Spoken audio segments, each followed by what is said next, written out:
Bueno, ¿qué tal? Buenas tardes, buenas noches a todas, a todos. Estamos hoy participando de esta segunda clase de nuestro curso de capacitación en Patrimonio Construido. ¿Y qué tal, Claudio Catera, nuestro coordinador general? ¿Cómo estás, Claudio? ¿Qué tal, Cristina? ¿Cómo estás? Bienvenidos una vez más a todos y a todas a este curso. Les recordamos que cada clase tiene un link diferente para acceder y que por lo tanto ustedes pueden, inscribiéndose al mail que aparece aquí abajo, cultura@varadero.gov.ar, inscribirse a cualquier momento y poder recibir entonces sí el mail donde está el link para acceder a esta y a las otras clases restantes. Cristina, hoy tenemos un invitado de lujo, ¿verdad? Exactamente. Tenemos al arquitecto Alfredo Conti.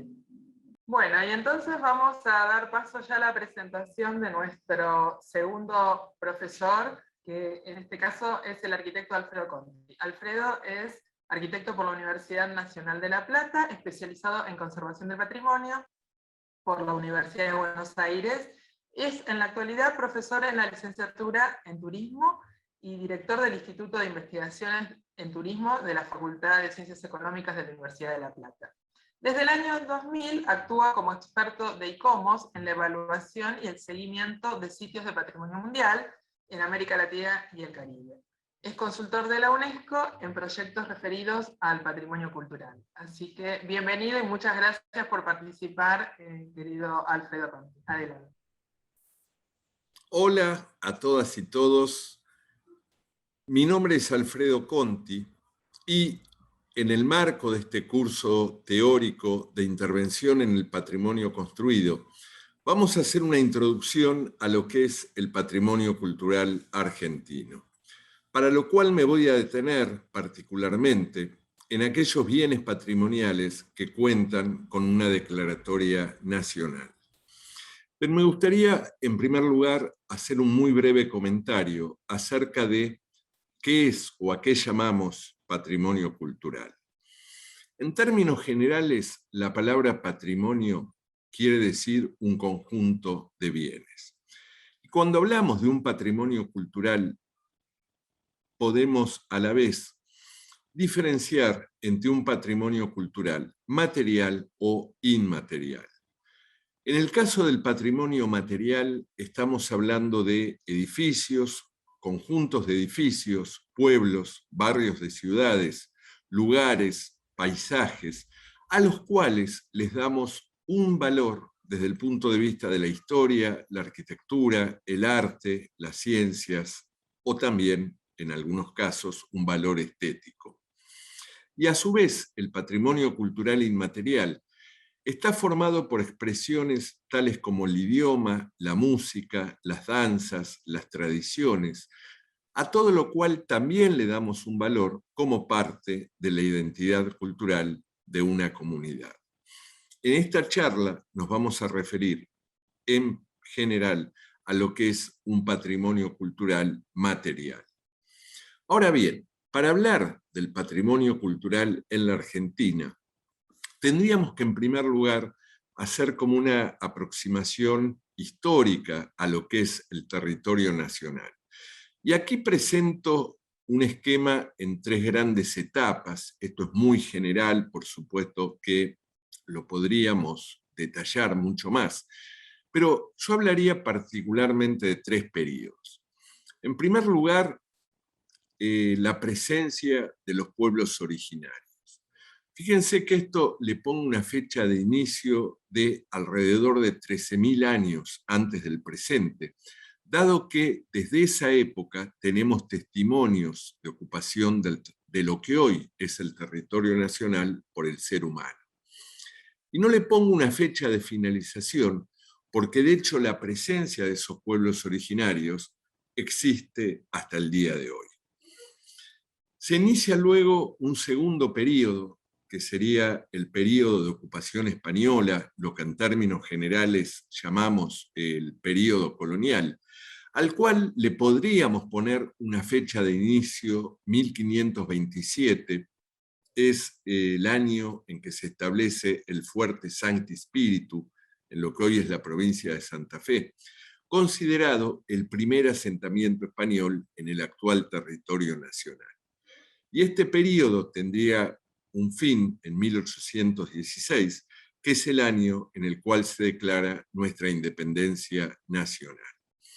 Y a partir de ahí, generalizando mucho también, podríamos hablar de un periodo republicano que se inicia en 1816 con nuestra independencia y llega hasta el presente.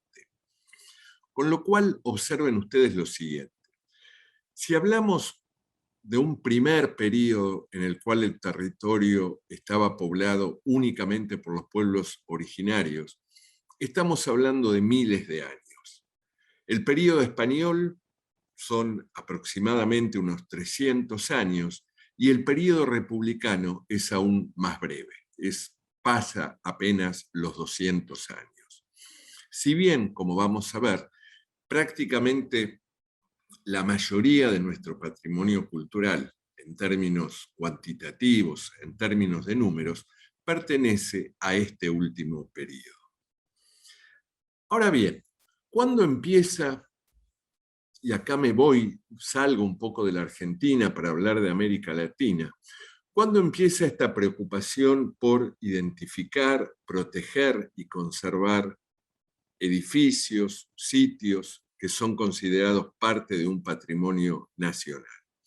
Aquí menciono la fecha en la cual se crean algunos organismos vinculados con el patrimonio en algunos países latinoamericanos. Entonces, observen ustedes, por ejemplo, que en Chile se lo hace en 1925, en México en 1930, en Brasil en 1937 y en nuestro país en 1938 y luego en 1940 con la ley 12.665, que es la ley de monumentos nacionales. Entonces, como ustedes podrán ver, hay una cierta correlación de épocas que es entre las décadas de 1920 y 1930, y esto no es casual, porque lo que en todos estos países, más los que no menciono, se estaba discutiendo en esos momentos, era cuál es la identidad nacional. Y ahí el patrimonio cultural juega un papel muy importante, porque de alguna manera estos edificios o estos sitios a los cuales les damos una condición y un valor patrimonial son justamente una representación de nuestra identidad cultural como nación. Si nos detenemos más precisamente en el territorio argentino, en nuestro país, justamente las ideas, el pensamiento y las discusiones acerca de lo que iba a ser un patrimonio cultural nacional empiezan alrededor del año 1910. ¿Qué pasaba en ese momento? Por un lado, se estaba conmemorando el centenario de la Revolución de Mayo, considerada el inicio, digamos, de nuestra nación. Eso dio lugar a que se plantearan cuestiones, preguntas acerca de nuestra identidad nacional, particularmente en un país en que se verificaba un fuerte impacto de la inmigración. Recuerden ustedes que entre los últimos años del siglo XIX y las primeras décadas del siglo XX, llegan al país una cantidad notoria de inmigrantes provenientes de distintos países, en ese momento particularmente europeos, y esto había generado, por supuesto, una situación de impacto en el ámbito social y en el ámbito cultural. De ahí que muchos pensadores, muchos políticos incluso, se hacían esta pregunta. Bueno, a ver, ¿cuál es nuestra identidad nacional en un país en el cual se empezaban a verificar múltiples raíces culturales? Me quiero referir en particular a Ricardo Rojas, un pensador y un escritor, que en el año 1909 publica un libro, La Restauración Nacionalista, en el cual él justamente se pregunta cómo definir esa identidad nacional, y entre las recomendaciones que hace al final del libro estaba justamente proteger los monumentos históricos. Ahora bien, entre 1910 y 1940, en que comienza a funcionar la Comisión Nacional de Monumentos Históricos, se declaran algunos pocos monumentos nacionales. Ahora observen ustedes que esas primeras y pocas declaratorias se basaban fundamentalmente en conmemorar o en poner en evidencia algunos procesos de nuestra historia nacional. Uno de ellos era la independencia, justamente el proceso de la independencia, luego la organización nacional que se da a lo largo del siglo XIX, y finalmente lo que era la modernización del país que se había encarado a partir de 1880. Y básicamente esos primeros monumentos nacionales eran edificios que estaban vinculados a figuras importantes de la historia nacional, es decir, a los personajes que de alguna manera representaban esos movimientos de independencia, de organización o de modernización.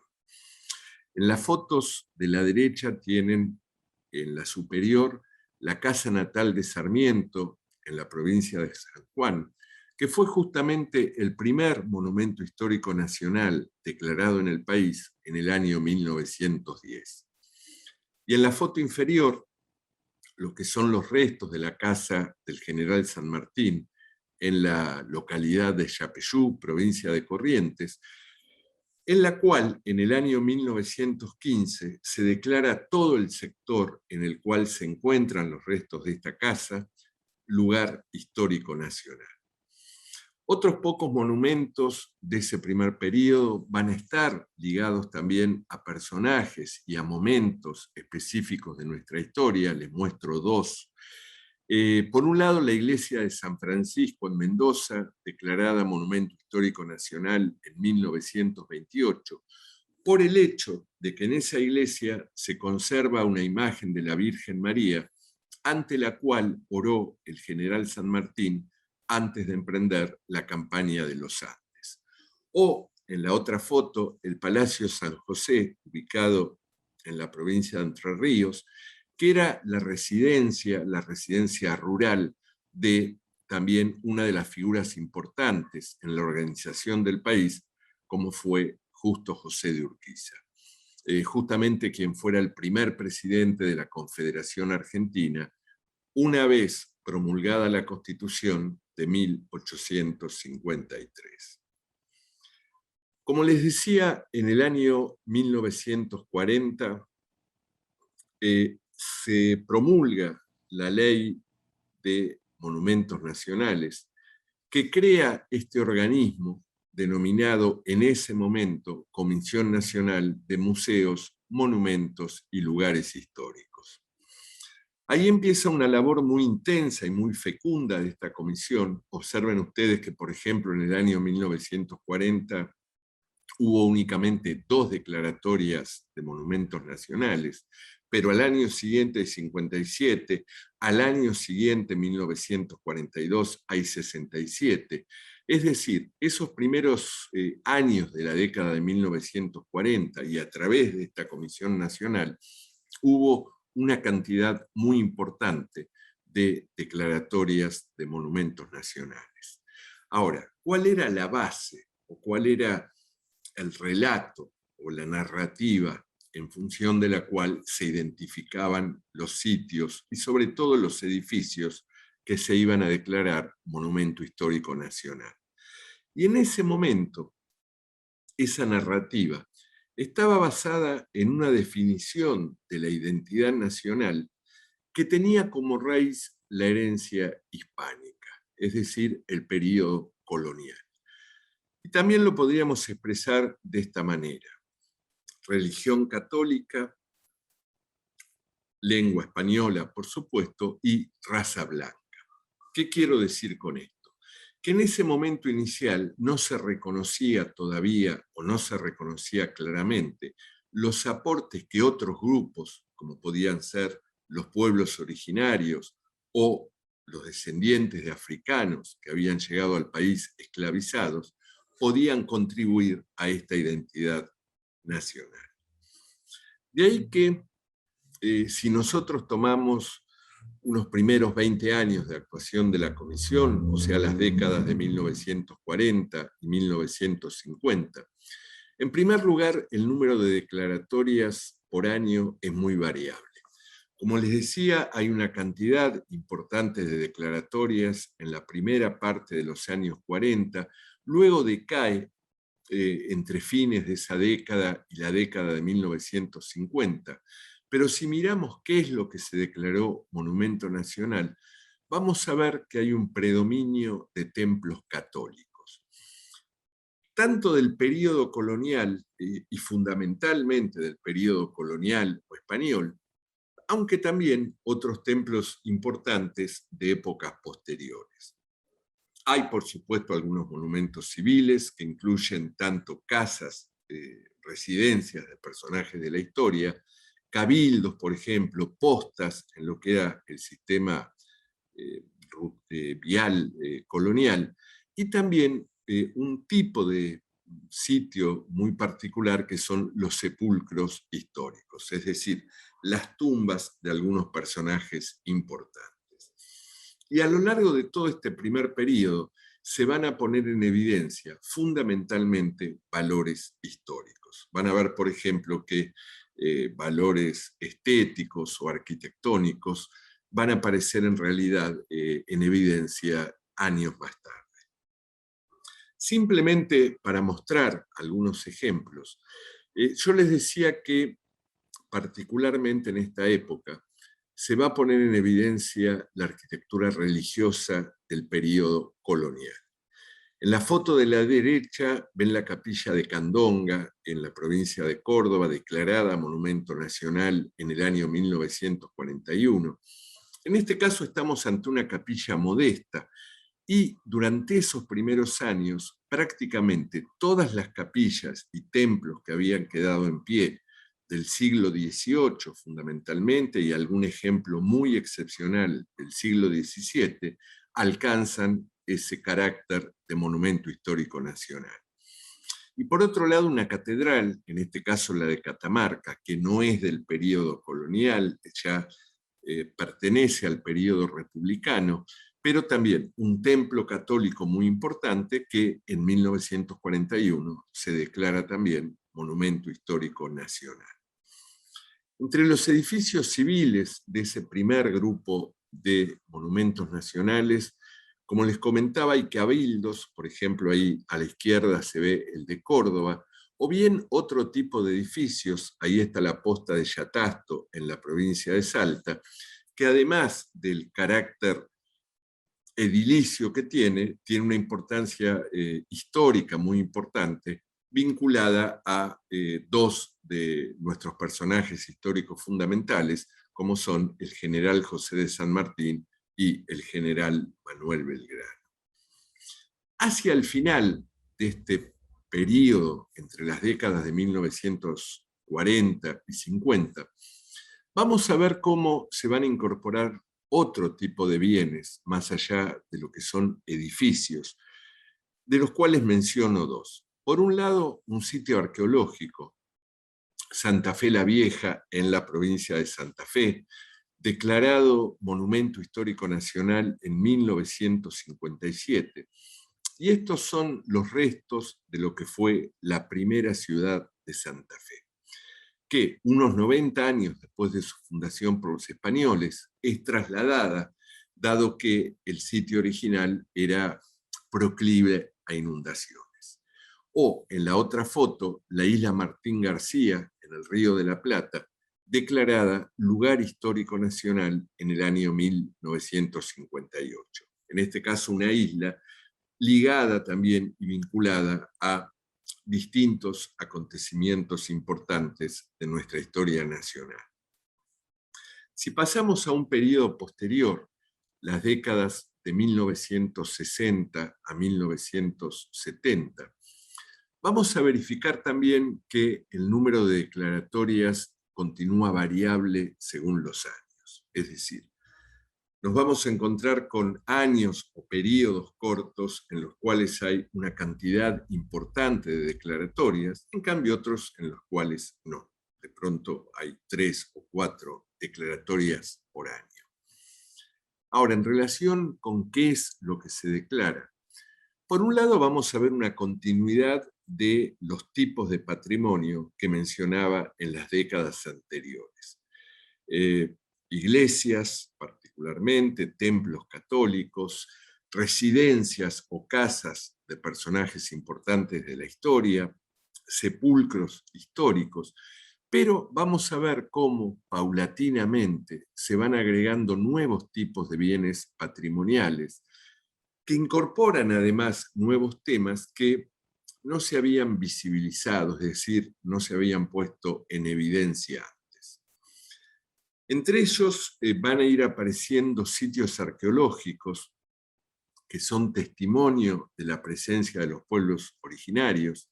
En este primer periodo va a haber algunos pocos, luego va a haber más a partir del año 1970. Van a aparecer temas como la inmigración y el trabajo. Justamente la inmigración, que fue tan importante para consolidar lo que es nuestra cultura y nuestra identidad nacional, o el trabajo, sitios vinculados con el trabajo, van a alcanzar ese rango de monumento nacional, y también se va a exceder la escala de lo que es un edificio o un pequeño sitio para incluir algunos poblados históricos. Fíjense que aparecen algunos edificios modestos desde el punto de vista de su arquitectura, de su apariencia, de sus dimensiones, pero que nos van mostrando distintos tipos de valores históricos, ¿no? Aquí les pongo dos a modo de ejemplo. Uno de ellos, a la izquierda, es la Casa de Almafuerte, en la ciudad de La Plata, declarada Monumento Histórico Nacional en 1961. Y Almafuerte fue un poeta.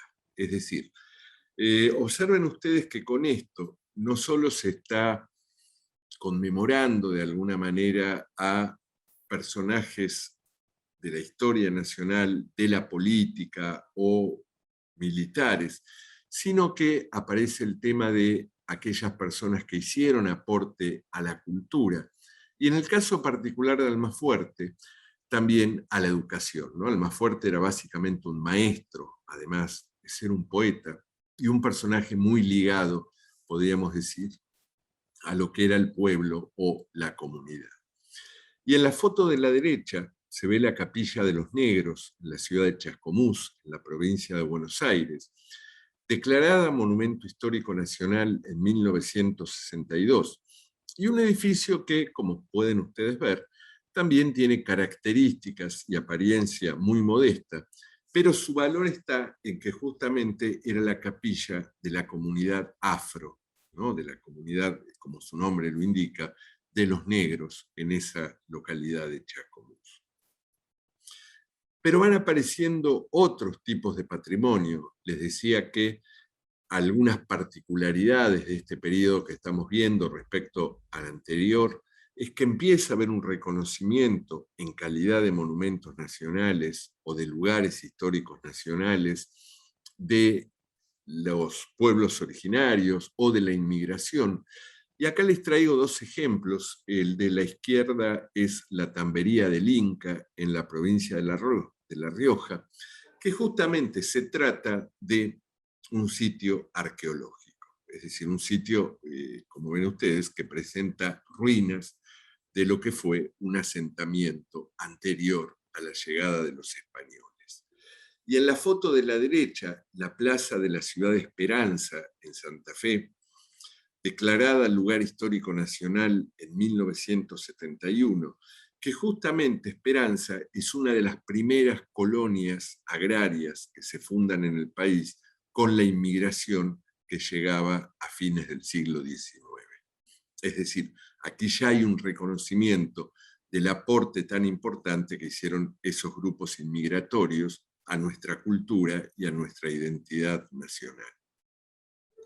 Pero van apareciendo también otro tipo de edificios, tanto religiosos como civiles, que están vinculados a algún aspecto o alguna cuestión más particular, si se quiere. La foto de la izquierda es en la localidad de Villa Cura Brochero, en la provincia de Córdoba, donde la iglesia y los edificios aledaños, que prácticamente no se alcanzan a ver en la foto, son declarados Monumento Nacional en el año 1974, y en este caso vinculados a una figura, pero algo parecido a lo que decíamos hace un momento de Almafuerte, no un militar o un político, sino un sacerdote, justamente el llamado cura brochero, que era un cura que justamente recorría los pueblos, el área rural en la cual está esta localidad de la provincia de Córdoba, muy cercano también a las comunidades que habitan esa zona. Y el otro edificio que le presento es lo que en su momento fue el Tigre Club, en la ciudad de Tigre, provincia de Buenos Aires, declarado Monumento Histórico Nacional en 1979, actualmente sede del Museo de Bellas Artes de la ciudad de Tigre. Pero esto en su momento original, de principios del siglo XX, justamente era un club social. En el momento en que Tigre pasa a ser un importante centro deportivo vinculado a la práctica del remo y social, justamente se construye este club que estaba aledaño a un hotel que ya no existe, en el cual tenían lugar fiestas, bailes, encuentros sociales, etc. Y en este caso, sí, con importantes valores arquitectónicos y estéticos. Y como les decía, también una novedad, podríamos decir, que aparece en la década de 1970, es la declaratoria en calidad de lugar histórico nacional de algunos poblados, particularmente localizados en el norte del país. Hay varios que se declaran, en este caso les muestro dos a modo de ejemplo: Purmamarca, en la provincia de Jujuy, dentro de lo que es la quebrada de Humahuaca, y el pueblo de Cachi, en Salta, en este caso en la zona de los valles calchaquíes. Si damos un paso más, aproximándonos ya a fin del siglo XX, y tomamos los 20 años que van de 1980 al año 2000, vamos a ver que paulatinamente continúa ampliándose el catálogo de tipos de patrimonio y de épocas que están representadas. Y una novedad va a ser que justamente en esta ampliación de épocas o de periodos representados en nuestro patrimonio cultural, comienza a aparecer el patrimonio industrial y el patrimonio correspondiente al siglo XX. Cuando hablamos de patrimonio industrial, nos estamos refiriendo a, por ejemplo, además de lo que es específicamente industrial, como puede ser una fábrica, un molino, también a el sistema ferroviario, a los puertos. Y el patrimonio del siglo XX, estamos hablando sobre todo de un patrimonio arquitectónico de ya lo que es nuestro pasado inmediato. Por otro lado, hay un reconocimiento creciente desde el punto de vista patrimonial de los pueblos originarios, una vez más con declaratorias en calidad de monumento nacional de sitios arqueológicos, que si bien, como vimos, tienen un antecedente en el periodo anterior, en este periodo en el cual nos acercamos a fin del siglo XX, hay una mayor cantidad de declaratorias de ese tipo de sitios. Y además, en muchas declaratorias se van a empezar a poner en evidencia no solamente valores históricos, sino también valores estéticos. De ahí que si miráramos detenidamente el rótulo de cada declaratoria, ustedes podrían ver que en algunos casos se habla, por ejemplo, de un bien de interés histórico, artístico, nacional. Es decir, se rescata no solo su valor histórico, sino también su valor arquitectónico y artístico.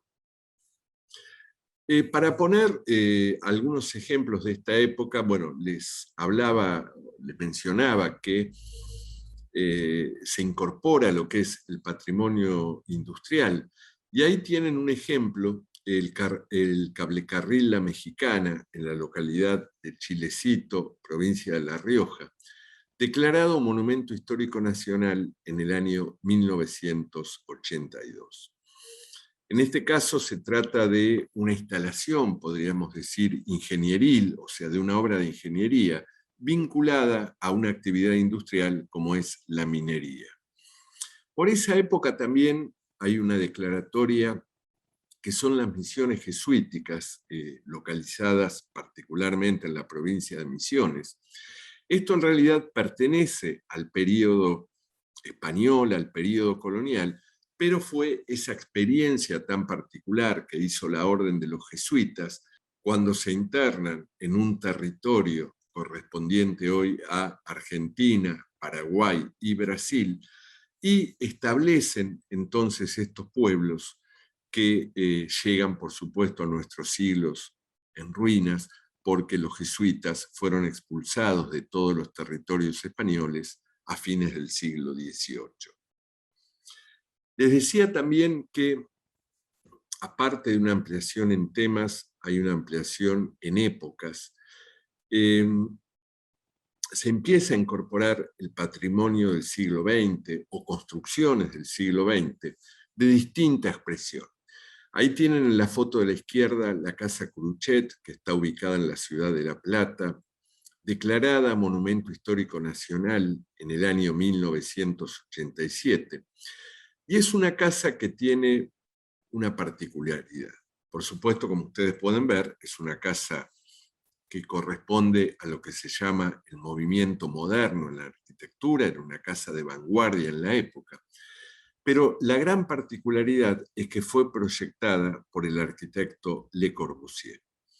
Le Corbusier era un arquitecto nacido en Suiza, radicado luego en Francia, que fue uno de los principales arquitectos del siglo XX en el ámbito internacional. Y esta casa en la ciudad de La Plata es la única casa en todo el continente americano construida según un proyecto de Le Corbusier. Y en la otra foto, bueno, un edificio bien conocido como es el Monumento a la Bandera en la ciudad de Rosario, que también corresponde en épocas a mediados del siglo XX, en este caso un proyecto del arquitecto argentino Ángel Guido, muy conocido fundamentalmente por su valor simbólico como monumento nacional a la bandera, pero también con una gran importancia arquitectónica y artística, diría, por las esculturas que lo ornamentan. Pero fíjense también que aparecen otro tipo de bienes que son del siglo XX, pero que además incluyen temas nuevos, ¿no? Por ejemplo, algunos vinculados con el turismo.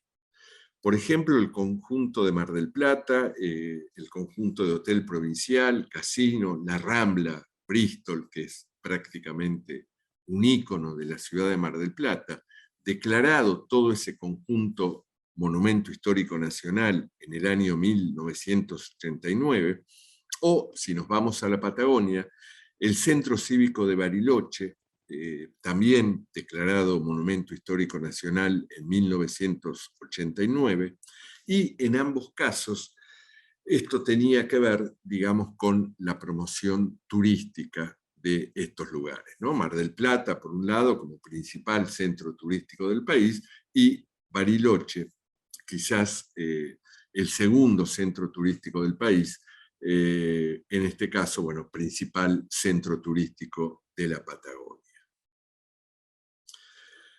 Les decía que se amplía el elenco patrimonial, se empiezan a poner en evidencia valores estéticos, y en el año 1997 son declarados Monumento Histórico Nacional una serie de edificios notables localizados en la ciudad de Buenos Aires, pertenecientes a diferentes corrientes arquitectónicas, sobre lo cual no nos vamos a detener particularmente aquí.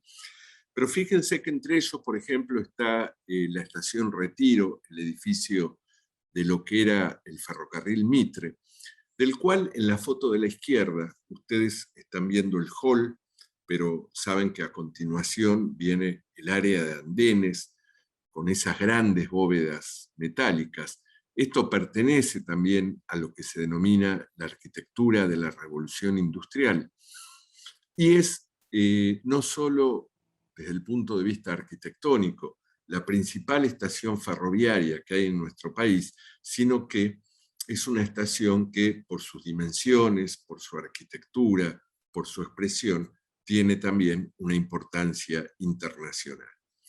Y en la otra foto, la confitería del Molino, estamos siempre en la ciudad de Buenos Aires, bueno, un edificio icónico también localizado vecino al Congreso Nacional, que está pasando en estos mismos momentos por un importante proceso de restauración luego de haber estado mucho tiempo cerrada. Y les decía que dentro de este grupo de edificios notables de la ciudad de Buenos Aires vamos a tener otros casos, inclusive declarados con anterioridad, como el caso del Teatro Colón o el llamado Palacio de Aguas, el edificio de Aguas Corrientes, ambos declarados Monumento Histórico Nacional en el año 1989. Dos edificios con una expresión diferente desde el punto de vista arquitectónico, pero que son testimonios de un periodo muy importante, no solo de la historia nacional, sino de la arquitectura nacional, que es justamente los últimos años del siglo XIX y los primeros años del siglo XX. Les decía que en estos momentos finales del siglo XX va a haber un reconocimiento mayor desde el punto de vista patrimonial de los testimonios de los pueblos originarios, y traigo también aquí dos ejemplos localizados en dos regiones diferentes del país. Por un lado, Cueva de las Manos, en la provincia de Santa Cruz, en la cual encontramos algunos de los testimonios más antiguos de presencia del ser humano en el territorio nacional, y en el norte del país, en la provincia de Salta, las ruinas de Santa Rosa de Tastil, que fue un poblado, ¿no? Justamente en el norte del país es la única región en la cual vamos a encontrar testimonios de centros urbanos, es decir, de pueblos establecidos por las culturas originarias antes de la llegada de los españoles. Y una vez más, testimonios de la inmigración. Se va dando un reconocimiento mayor a la importancia que tuvo la inmigración, repitamos, para la formación y consolidación de una identidad cultural nacional. Por un lado, el Hotel de Inmigrantes, próximo a la zona portuaria de la ciudad de Buenos Aires, que justamente ese gran edificio que ustedes están viendo en la foto, declarado Monumento Histórico Nacional en 1990, era el lugar en el cual se brindaba a todas esas masas de inmigrantes que llegaban al país la posibilidad de tener un primer alojamiento, ¿no? Un lugar donde estar, dormir, comer, etc. Y el otro ejemplo es la sinagoga Brenner, en la localidad de Moisésville, en la provincia de Santa Fe, declarada Monumento Histórico Nacional en 1999. Ese mismo año, el pueblo de Moisésville es declarado también en el ámbito nacional. Y esto, además de hacer referencia a la inmigración, porque de hecho es una colonia formada por un grupo de inmigrantes, pero con una particularidad. Inmigrantes que llegaron en ese momento de lo que era en Europa el Imperio Ruso, ellos llegan a fines del siglo XIX, pero una comunidad judía. Entonces, también la importancia y la significación de esto que les estoy mostrando es cómo se empieza a reconocer no solo la inmigración, sino también, fíjense que aquí estamos ante un templo que no pertenece a la religión católica, ¿no? Prácticamente todas las declaratorias, particularmente de la primera época de declaratoria de monumentos nacionales en el país, se había centrado en templos católicos. Vamos a ver en este caso, como en algunos que vamos a ver ya en el siglo XXI, cómo empieza a haber un reconocimiento también de otras religiones, como en este caso el judaísmo o las distintas variantes de la religión luterana. Ahora bien, llegamos entonces al siglo XXI, a lo que sería un último periodo que vamos a comentar. Y bueno, lo primero que tenemos que decir es que una vez más se amplía en términos cuantitativos y cualitativos las declaratorias de monumentos nacionales o de lugares históricos nacionales, incluyendo, una vez más, una gran variedad de tipos de patrimonio. Ahora, algo importante que ocurre ya cerca de nosotros, digamos, es que en el año 2015 se aprobó una actualización de la Ley de Monumentos Históricos, que incluye tipologías de patrimonio que no estaban contempladas anteriormente. Se reconocen, una vez más, templos no católicos. Hay algo interesante que aparece en estos últimos años, que son declaratorias por series temáticas. Ahora vamos a ver algunos ejemplos, pero por ejemplo, teatros o clubes. Y también, como vamos a ver, hay declaratorias de sitios que están vinculados a nuestra historia reciente. Y me estoy refiriendo en particular, por ejemplo, a lo que fue la última dictadura. Les decía que en 2015 se sanciona y se promulga una actualización de la Ley de Monumentos Nacionales. Ahí en ese momento inclusive se cambia el nombre del organismo, que se llama en la actualidad Comisión Nacional de Monumentos, Lugares y Bienes Históricos, y aparece una clasificación que incluye 13 categorías diferentes. Algunas que venían de la primera época, como Monumento Histórico Nacional, Lugar Histórico Nacional, o Bien de Interés Histórico Nacional, o Sepulcro Histórico Nacional. Pero fíjense que en los últimos renglones, en las últimas 4 o 5, justamente se reconoce como categoría el bien de interés industrial nacional, o dos tipos de patrimonio muy característicos en el ámbito internacional de fin de siglo XIX, de fin de siglo XX y principios del XXI, como son el paisaje cultural y los itinerarios culturales. Dos tipos de patrimonio que prácticamente llevan este concepto de patrimonio cultural a una escala territorial. Les decía que algo que había comenzado a fin del siglo XX, como era el reconocimiento a través de declaratorias de religiones que no fueran la católica, y bueno, veíamos el caso de la sinagoga en Moisésville, va a continuar a lo largo de estos últimos años. Acá pongo dos ejemplos, ambos declarados en el año 2017. Por un lado, la iglesia anglicana, que se encuentra en Lomas de Zamora, o la iglesia presbiteriana, o sea, otra de las ramas de la religión protestante, localizada en Temperley, en ambos casos en la provincia de Buenos Aires. Les comentaba también que hay declaratorias por series temáticas. Una fueron los teatros. Hubo un momento en el cual toda una serie de teatros localizados en el país son declarados Monumento Histórico Nacional. Dos ejemplos, el Teatro Coliseo Podestá en La Plata y el Teatro Municipal de Bahía Blanca, ambos del año 2011 en cuanto a su declaratoria. En el caso del Teatro Coliseo Podestá, con una gran importancia histórica, el nombre hace referencia a una familia de actores, la familia Podestá, que tenían ahí no solo su teatro, sino también su casa, y que están muy vinculados a lo que fue el nacimiento de un teatro rioplatense a fines del siglo XIX.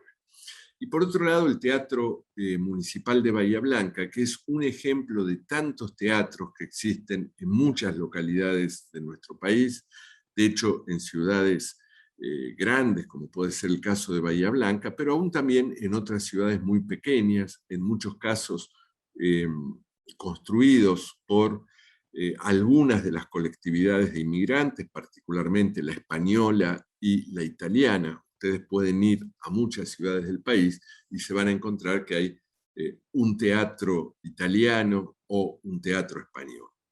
Y les comentaba el tema de los clubes también, una serie de clubes del país que fueron declarados Monumento Histórico Nacional. Acá les pongo dos ejemplos declarados en el año 2014, y en ambos casos vinculados particularmente con la práctica de un deporte que es el remo. Por un lado, el Club de Regatas La Marina en Tigre, y por otro lado, el Club de Regatas La Plata, dentro de lo que es el partido de Ensenada. Como pueden ver ustedes, con dos expresiones arquitectónicas completamente diferentes, ¿no? El Club de Regatas La Marina, si bien es de principios del siglo XX, pero en relación, en cuanto a su expresión, con una arquitectura de origen inglés, podríamos decir, en parte debido a que el remo, así como otros deportes, fueron traídos al país por la colectividad inglesa.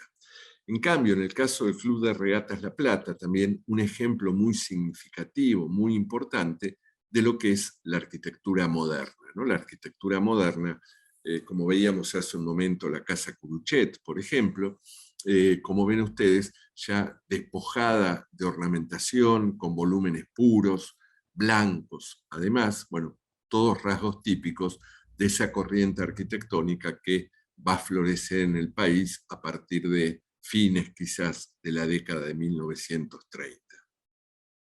Y les decía también que nos vamos a encontrar con testimonios de nuestra historia más reciente, y con testimonios que están ligados sobre todo a una memoria trágica, a una memoria dramática, podríamos decir, y que de alguna manera el reconocimiento en calidad de monumento histórico nacional es para que no olvidemos estos hechos dramáticos que hemos tenido que vivir como sociedad, sobre todo para que no se vuelvan a repetir.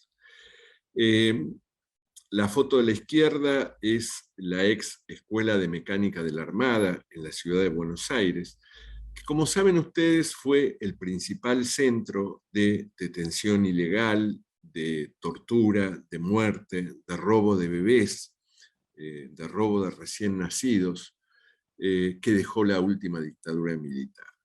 Y en la otra foto, la casa conocida como Casa Mariani Teruggi en la ciudad de La Plata, declarada Monumento Histórico Nacional en el año 2004. Mariani Teruggi era un matrimonio y la casa quedó en el mismo estado en que quedó después de ser atacada, cuando justamente lo que se quería era aprender, llevar presos a este matrimonio y a su bebé. Y bueno, lo que decidió después fue dejar la casa en ese estado de ruina para que se pudiera ver la violencia de lo que había sido ese ataque. Para concluir, me gustaría comentar también que algunos de estos sitios patrimoniales que tenemos en el país han alcanzado además la categoría de patrimonio mundial. Esta es una categoría que otorga la UNESCO, un organismo internacional dependiente de Naciones Unidas, e implica que estos sitios tienen valores que van más allá del territorio nacional y que justamente, como el nombre lo indica, son importantes para toda la humanidad. Argentina cuenta con 6 sitios culturales patrimonio mundial, en algunos casos compartidos con otros países. Tiene a la vez 5 sitios naturales. Hoy no hemos hablado de patrimonio natural, pero hay también 5 sitios naturales declarados patrimonio mundial. Y en el caso de los culturales, son las misiones jesuíticas guaraníes, mostré alguna en la provincia de Misiones, 4 de esos sitios están declarados Patrimonio Mundial. La Cueva de las Manos, que también la hemos visto en la provincia de Santa Cruz, la Manzana y las estancias jesuíticas de la provincia de Córdoba, la Quebrada de Humahuaca, en la provincia de Jujuy, en este caso todo un territorio reconocido en el ámbito internacional como un paisaje cultural, el Capac Ñan o Sistema Vial Andino, en este caso es un sitio que comprende 6 países sudamericanos, Colombia, Ecuador, Perú, Bolivia, Chile y Argentina, y justamente es todo el sistema de rutas, de caminos, que en la cordillera de los Andes habían construido todas las culturas originarias que poblaron la zona, que quedaron finalmente englobadas en lo que fue el Imperio Inca. Y finalmente la Casa Curuchet, que también la hemos comentado en la ciudad de La Plata, que conjuntamente con otros edificios del arquitecto Le Corbusier, ubicados en 7 países del mundo, han sido inscritos dentro de esa lista del patrimonio mundial. En conclusión, Argentina cuenta en la actualidad con unos 1.300 bienes patrimoniales con una declaratoria nacional. O sea, como ustedes habrán podido apreciar, no hicimos referencia más que a algunos pocos, con la idea de dar un panorama general de cuál es nuestro patrimonio cultural. Pero además hay que sumar aquellos que tienen una declaratoria, o bien provincial o en el ámbito local, ¿no? Una declaratoria municipal. Con lo cual, como ustedes pueden ver, tenemos una cantidad muy significativa de patrimonio, de los cuales además 6 sitios, que son los últimos que mencionamos, cuentan con un reconocimiento internacional con esa declaratoria de patrimonio mundial. En su conjunto, todo este patrimonio cultural material da cuenta no solo de la historia nacional, sino también de la diversidad cultural que caracteriza a nuestro país.